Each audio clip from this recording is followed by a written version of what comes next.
sometimes extremely mutilated or completely sawed off. Here she is targeting only women so far. The culprit still has not been caught and is still on the rampage. I flipped my TV set off and slumped down in my bed. I rolled over to check my clock. Man, 3:29 in the morning and I'm still not asleep. I mumbled, sliding down in bed and staring at the wall. This was the fourth night of insomnia I had suffered. I could not sleep whatsoever. I tried everything. Counting sheep, relaxing my body. You name it, I tried it. Nothing seemed to work. I would only doze off maybe once, and it was for about 10 or 15 minutes, if I was lucky. When I did sleep, however, I began to have very ominous dreams. It was the same dream every time. I'd be standing in a blank, wide room. The only thing in sight was this girl. She was young, only 7 or 8. Her hair covered her face. She kept mumbling the same message over and over and over. I have to be perfect. I have to be beautiful. Make mommy happy. I had no idea what those creepy dreams were about, but they were only dreams. Figments of my imagination. Nothing to get worked up over, but they sure didn't help me sleep any better. I could not run like this for much longer, surviving days by sucking down 1 or 2 cappuccinos before work. It did not help a bit that I had to work the day shift starting at 8 a.m.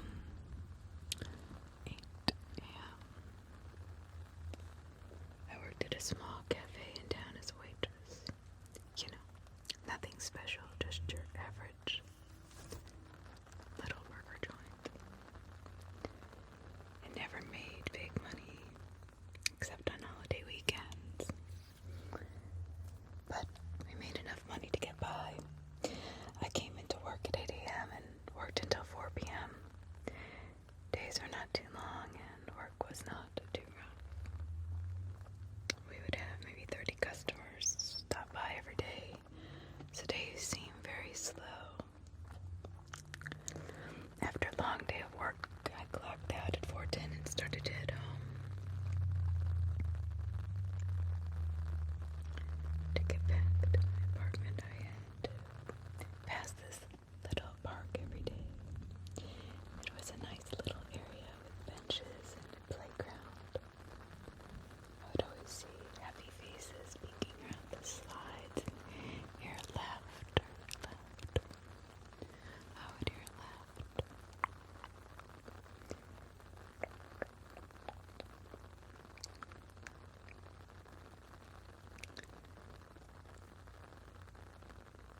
But on that day, something caught my eye. Something was not right. On one of the benches sat a little girl, no more than 9 years old. She had long, curly blonde hair that ran through the middle of her back. Some of it pulled back by a white bow. She had bright, crystal blue eyes. She wore a gray short-sleeved dress that came down just above her knees. I could not see her legs or arms at all. She had white leggings on under her dress and she wore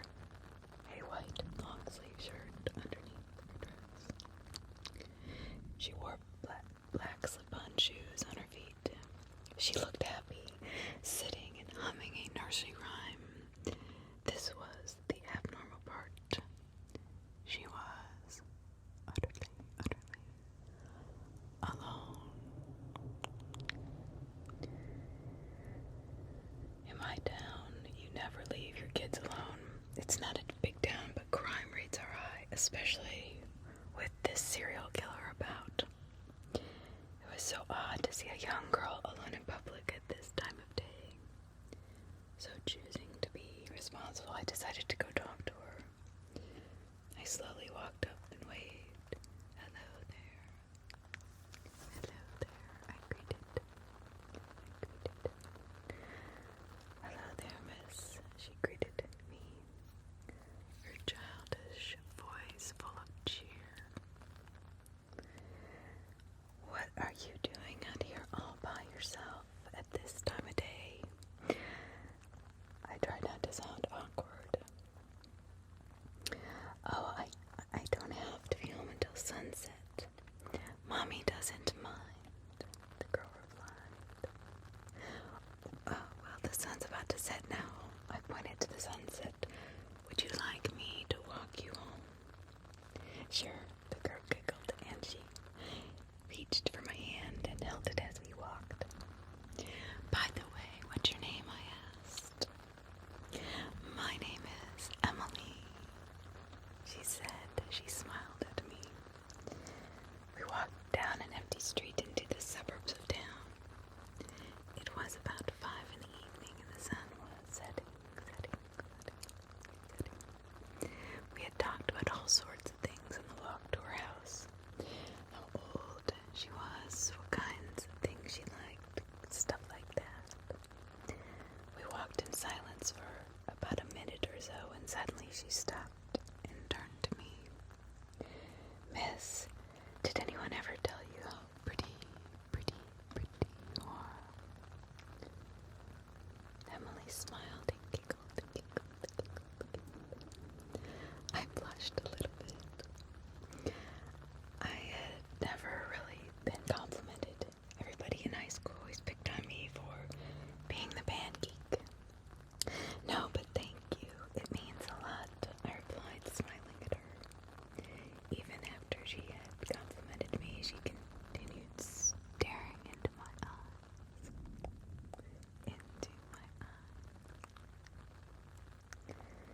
Her expression remained that of a childish grin. It was kind of eerie in a sense, but I shook it off. She was just being a curious child, right? I wish I had your eyes. They're so beautiful and bright, she added.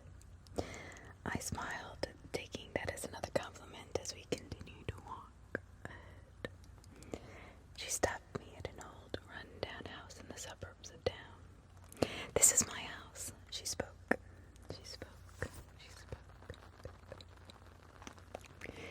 This is where you live. I had to admit the house was pretty run down and stuff for someone to live there. Yeah, well, thanks for bringing me home. We should play together again sometime. Emily laughed and hugged me. Bye. She turned and skipped down the sidewalk into the creepy old house. My night followed my usual routine. No sleep except for about 10, maybe 15 minutes. And that's when I had the dream. It hadn't changed much. The whole night I just sat awake in bed thinking about Emily. She was such a sweet young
She seemed off. I walked over to her and spoke. "Hey there, Emily." She looked up at me and shook her head as if she had been in deep thought. "Oh, Jill." She smiled instantly and got up to hug me. "How are you?" she asked in her innocent, childish voice. "I'm fine," I smiled. She sat there staring at me strangely. Something wrong? I tilted my head slightly. "Oh no, Jilly, it's okay if I call you that, right?" I nodded, but I was just wondering what it would be like to have your eyes. She giggled and then added, "I may just come steal them and find out." I laughed nervously and looked to the side. Well, that was certainly an awkward statement, but oh well. I shrugged it off and went on. I noticed that the sun was beginning to set, so I walked Emily home and headed to my own apartment. Emily really seemed off that night. She was still sweet and kind, but I don't know what about her was so different, but something that night was the same as always. No sleep.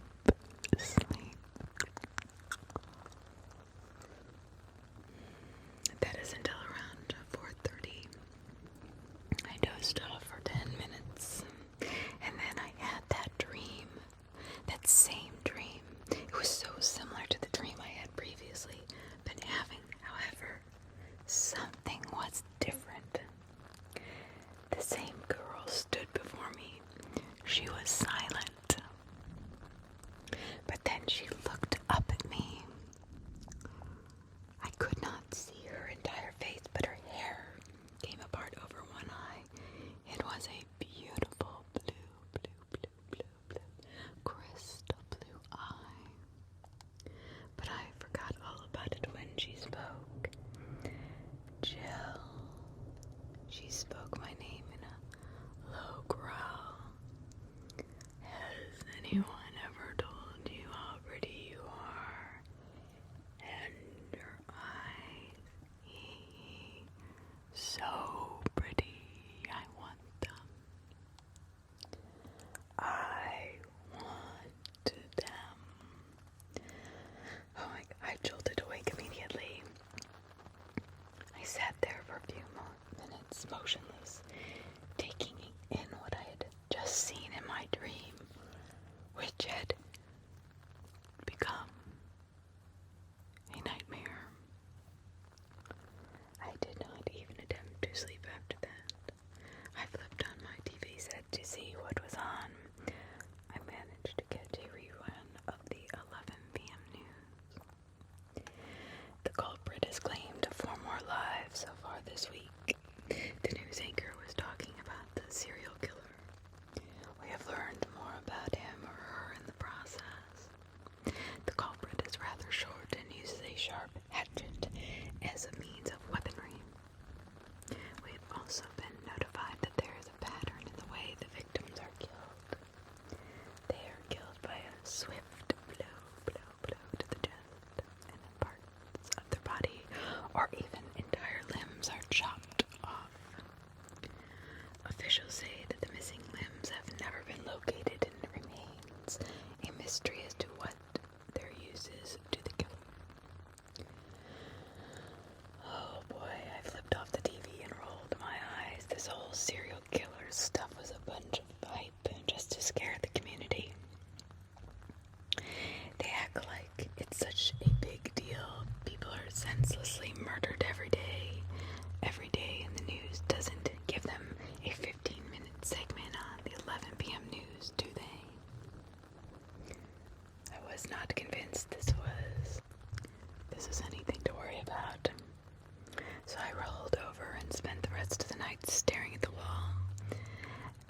as always, lost in thought about my nightmare. Work went rather fast that day. I was lost in my own thoughts all day, thinking about my nightmare. I slipped all day, getting orders wrong and giving wrong change out at the cash register. I just could not think straight at all. I clocked out as soon as I could and I hurried out. I was thinking so much that I never even realized where I stopped walking at. The park, the park, the park, the park. Jilly, Jilly, Jilly. I heard Emily's voice calling, shouting her nickname for me. I thought it was cute. Looking around the park, it really did amaze me. The young children playing, chasing each other, making up games. I wish I could be as careless as them, oblivious to the pain of the world. I looked down to see Emily's happy face looking up at me. Hey there, Emily. You're at the park again, I responded. Yep, I'm always there after school. I like to watch the other kids play, she replied happily. Why don't you ever play with them? I asked curiously. Oh, I think it's funner to watch, she said. I think it's better that way. We sat there and talked for quite some time again.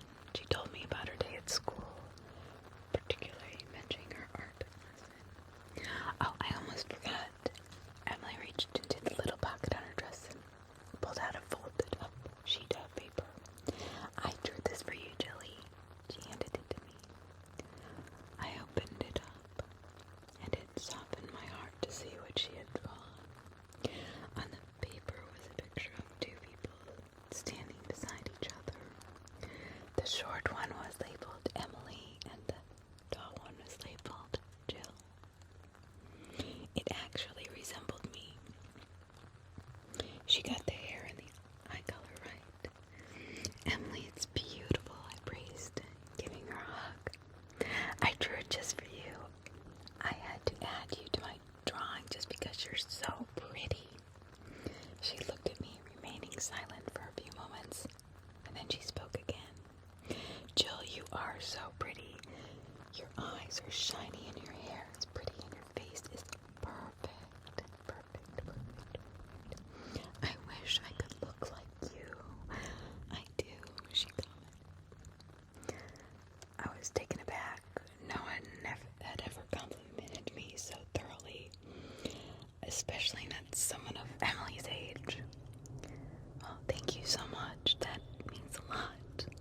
I just sort of smiled at her.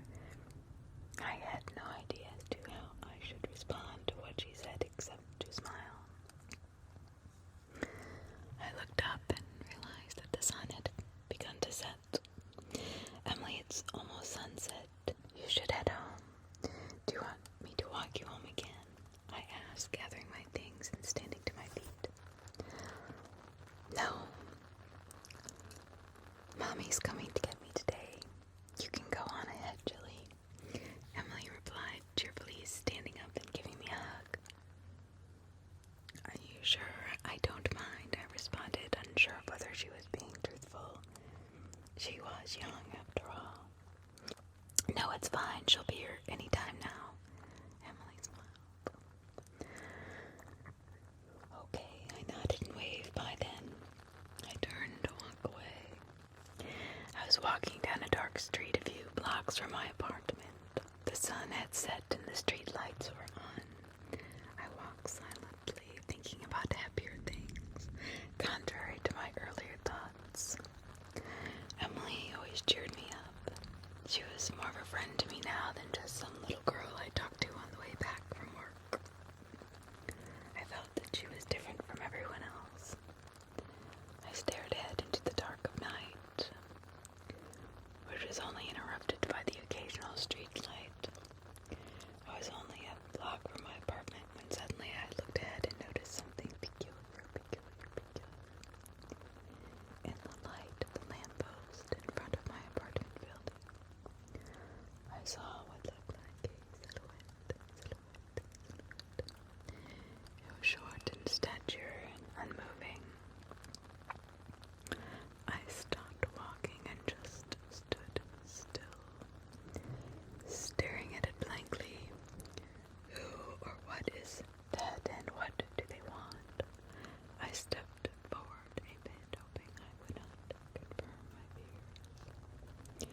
as I walked closer, I breathed a heavy sigh of relief as I saw that it was only Emily. But what was she doing out this late? Wasn't her mother worried? Emily, what are you doing here? I asked curiously. She didn't reply. She stepped forward into the direct light of the street light, and what I saw before me was something I could never forget. Emily looked different, much different. She no longer wore her long-sleeved white shirt or white leggings, or only her gray dress. She was missing an arm. Her skin, her skin was discolored all over, patches of completely different colors covering her arm, legs, and neck. The patches were outlined by the markings of stitches. Even her face had stitches on it. What was she? Where's the Emily that I love? Emily, what is this? I asked her, my voice shaking in pure terror. This is me. Mommy wants me to be perfect, so I'm making myself better. Don't you think I'm pretty? Perfect. She gritted her teeth and spat as she said the word perfect. Her face twisted into a wicked grin as she held up a sharp hatchet caked in dry blood. I nearly vomited when I saw her pull out a needle and thread and dismembered arm, and I watched her sew it in place of her missing arm. Emily, I couldn't find words to say. The knot in my throat closed up. Everything made sense. It was her. She was the killer. She murdered all those women because she wanted to be perfect, to feel beautiful. She took their body parts and replaced her own with them. She sat in the park every day watching for victims like me. And once they became friends, she closed in for the kill. Emily started to walk closer to me. I'm going to be so perfect now. Mommy will be so happy and everyone will love me. She giggled as she spoke. The innocence in her blue eyes was gone. I turned around and took off, running as fast as I could, but I felt a sharp blow to my back. I felt the ground writhing in pain. I shakily pulled myself to my knees and tried to crawl away. Blood running down my back, across my neck, and dripping onto the sidewalk below. I gasped for air, grabbing at the ground below me. Suddenly, I felt a rough kick to my back and rolled onto my back. Emily stared down at me, her malevolent smile clawing at my sanity and her no longer innocent eyes staring into my soul. Don't run, Jilly. We're just sharing like they teach us in school. You get to share your beauty with me, okay? I don't. I get to be pretty like you now, Dilly. She jabbed her fingers into my left eye socket. And I'll start with your beautiful eyes. And I will start with your beautiful eyes. The basement. Written by unknown. I was home alone for a week as my family had gone on vacation.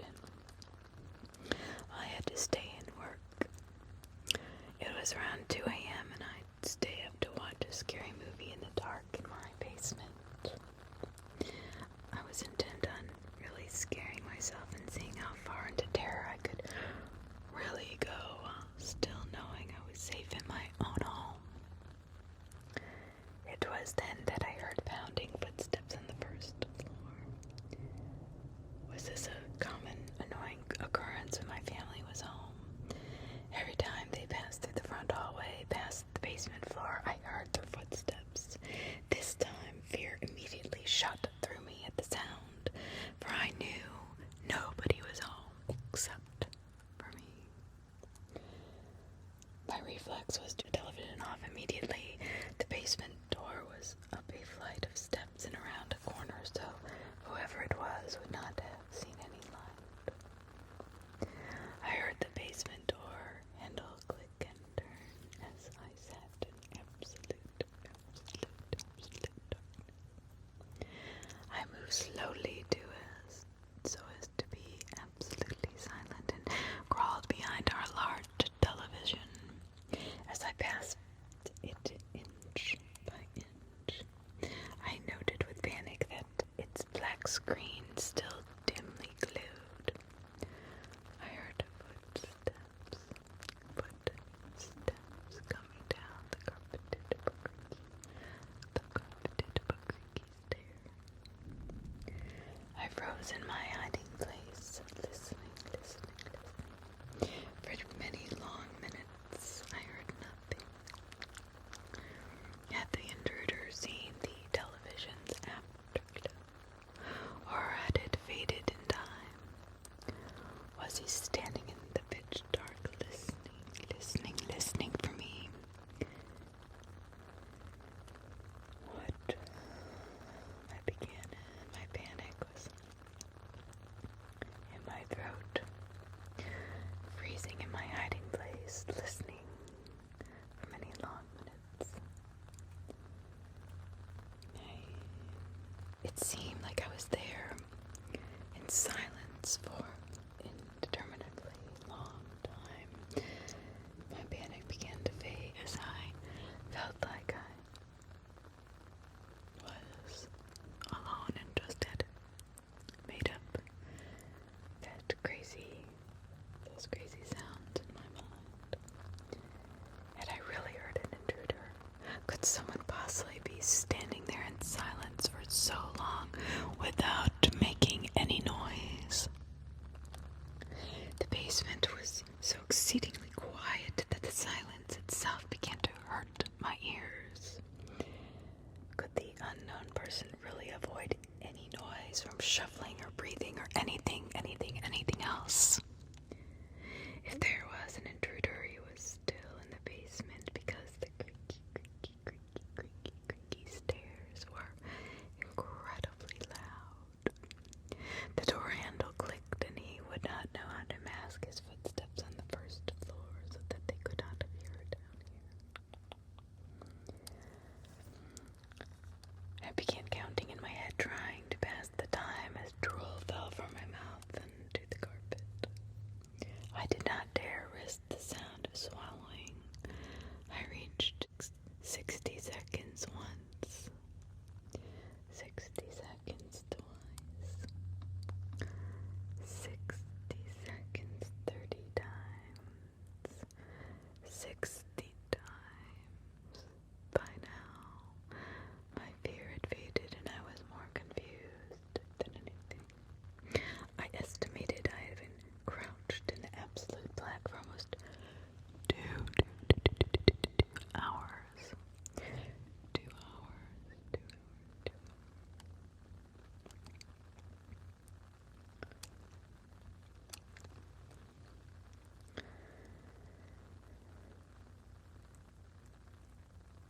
And it still heard nothing. If there was an intruder, none of this made sense. Finally, I decided I'd have to make a move. If I did nothing, eventually the sun would come up and shine in through the small basement windows, and worse, I began to smell something horrible and cloying. Slowly, ever so slowly, I began inching my way towards the stairs by way of the walls.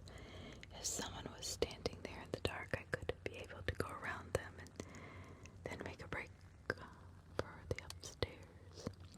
Meanwhile, the horrible odor grew stronger. Had something died down here in the night? No living person would smell like that, would they? Oh, terrible images of some sort of corpse corpse monster listening to me for me in the dark erupted in my thoughts, and I moved as fast as I could, without making a sound. Just as I finally approached the stairs, there was an enormous clatter, as of something falling or collapsing just on the floor where I was about to step. It was at that moment I leaped forward and crashed up the stairs, running out through the open basement door and my wide open front door, now certain that someone had been in the house. I called the police from my cell phone and watched my house from afar. The police came, checked inside the house, and then grimly came back out to question me. They had found a dead body in the house. My elderly neighbor, who seemed to have died of a heart attack. Their belief was that I must have left the front door unlocked, and he must have wandered in my house while dying, looking for help. At first, I felt horrible, thinking that I had sat there in the dark while the old man literally died a few feet from me.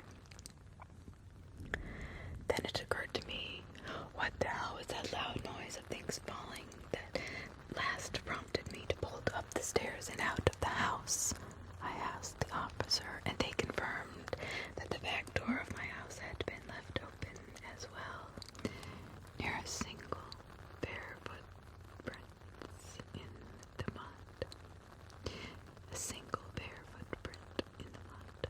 Somehow, for some reason, I will never know, there was someone else in the basement with us, silent, waiting and listening in the dark of the fresh corpse of an old man. The fresh corpse of an old man. By you/man_N_Lisette.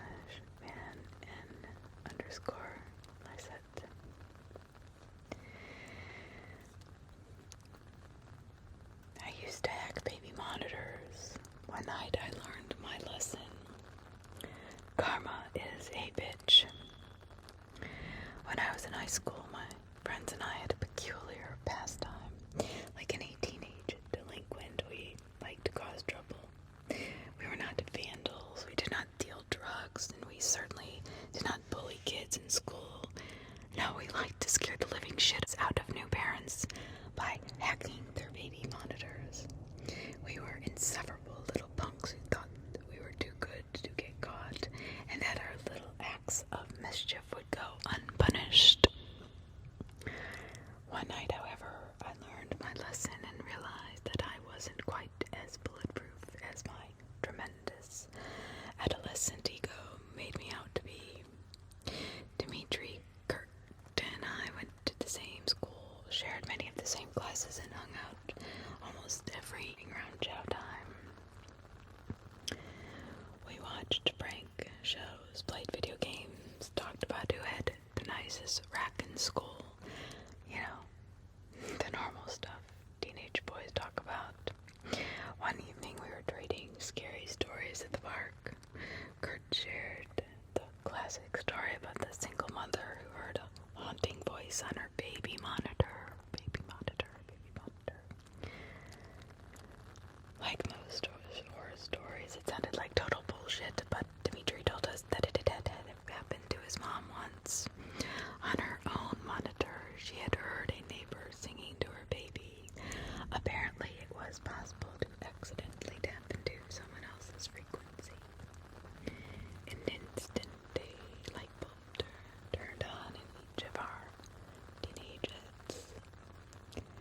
When you're close enough to someone, you don't need words to know what the person is even thinking, and we could tell what we were thinking, the exact thing. We were going to buy a baby monitor and screw with people. That's what we were going to do. Pardon the pun, but hacking a baby monitor is child's play. All you need to do is find a device on the same frequency as yours. never one to do things half-assed. I purchased a high-end monitor with a frequency dial so we could prank as many targets as possible. The following night we took to our bikes, roamed the neighborhood, and found our first victim.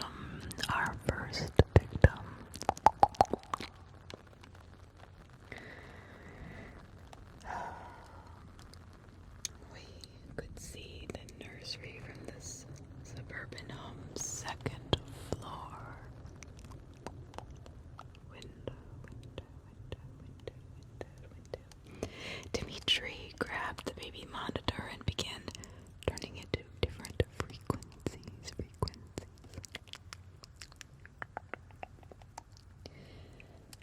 Until we heard breathing. I remember feeling excited as our plan finally came to fruition. Dimitri pressed the button and began exhaling heavily into the receiver. Your little girl was delicious, he murmured, using a demonic voice. The light in the master bedroom turned on almost immediately, and we heard a shrill screaming.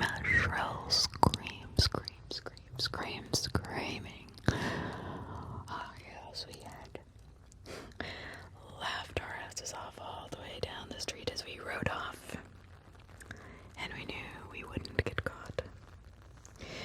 We repeated the prank several times over the course of the following weeks, each taking turns talking through the monitor. Not wanting anyone to get wise to our little game, we chose different houses every time. People's reactions were priceless, to say the least. But when we had gotten pretty much everyone in this surrounding area, so I decided to venture off across town and go into unfamiliar territory.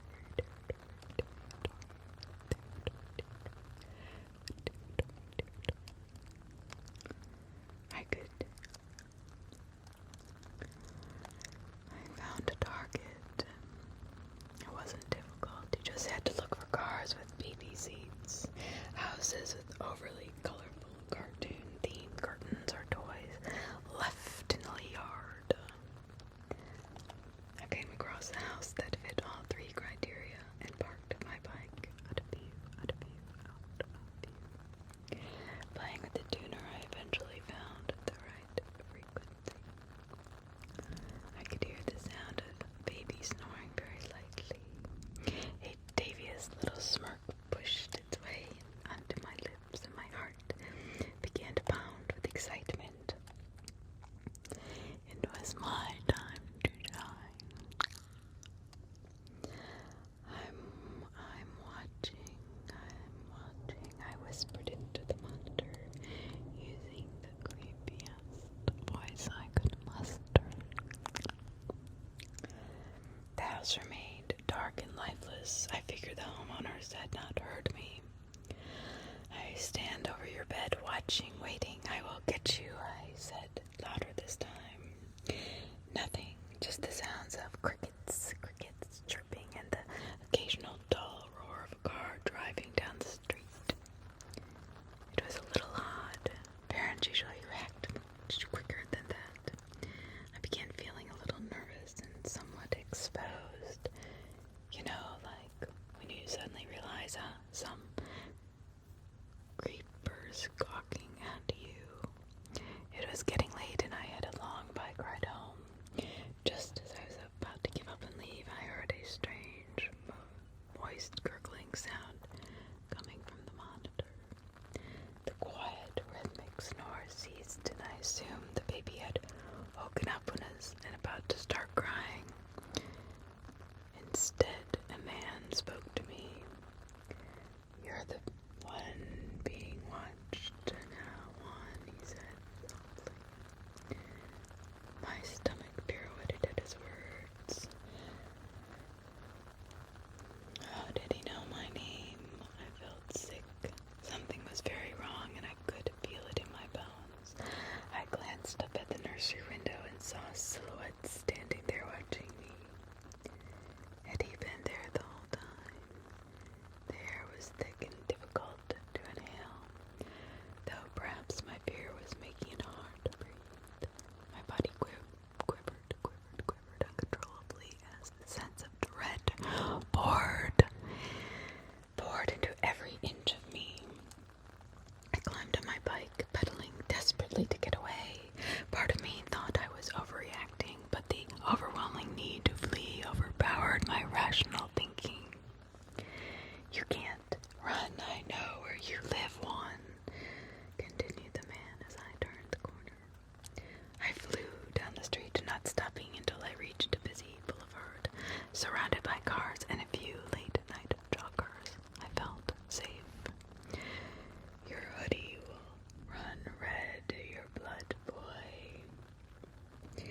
so I don't blame him for walking off with an insulting huff, though I wish he had offered to help me instead. After stuffing the hoodie into my backpack, I noticed my name scrawled on my back. It was my fucking school jacket. No wonder that bastard knew my name. It then occurred to me that the baby monitors were fairly short-ranged, so I was obviously being followed. I nervously glanced around to try and identify my stalker. What was that? An empty-looking van down the street? That guy walking his dog? The car that had just driven by? Either way, the last thing I wanted was to hear that voice again, so I turned off the device and I started pedaling towards my home. Fear had heightened my senses, and I began to notice every motion of the trees in the breeze, every crackle of twigs under my feet, my wheels, and every car that had zipped past me. I flinched whenever anyone came near, paranoid that whatever had spoken to me through the baby monitor was going to catch up. Fortunately, I made it home without incident. I parked the bike in my garage and I crawled up the stairs to my bedroom. In one careless motion, I tossed my backpack and the baby monitor into the corner of my room and dove under my sheets like an Olympic swimmer. It doesn't matter how old you are, nothing feels safer than being under your blanket. I closed my eyes, hoping I'd be able to calm down enough to catch a few hours of rest before class. But then I heard static coming from the monitor across the room, the monitor that was supposed to be off. Sweet dreams, Juan, said the voice that still haunts my nightmares. Needless to say, I did not sleep a wink that night. I was too frightened to get off the bed until sunrise. When I got up, my first order of business was to remove that battery from the monitor and throw it in the trash. I did not want anything to do with this anymore. I came up with an excuse to give my buddies so they would not think I was a huge pussy, but with massive bags under my eyes, I got dressed, had breakfast, and went to school. It was not until a few days later that I saw the house on the news. In an interview, a police officer explained that the small family who had been living in the house had been found in their beds, necks slit open. I had been outside when it happened. The killer had heard me on the baby monitor and began to mess with me. It was definitely a wake-up call, and I thanked my lucky stars that I hadn't gotten the shit murdered out of me. I was too busy feeling thankful that I survived to feel bad about the family that had not. Empathy, like wisdom, comes with age. Now that I'm an adult with a wife and daughter of my own, I truly understand the consequences of my actions and the severity of the situation I put myself in as a tremendously stupid teenage boy. That dreadful night, I thought I reached the epitome of fear, but it was just the tip of the iceberg. As a father, I now know that fear thrives and multiplies when there's something more precious than your own life at stake. I can't say for sure whether the killer found me again after all these years, or whether a new breed of idiots had the same idea as my friends and I. But I can tell you that I now understand what true terror is. Last night I heard something on our baby monitor that sent chills into my very soul. Shackling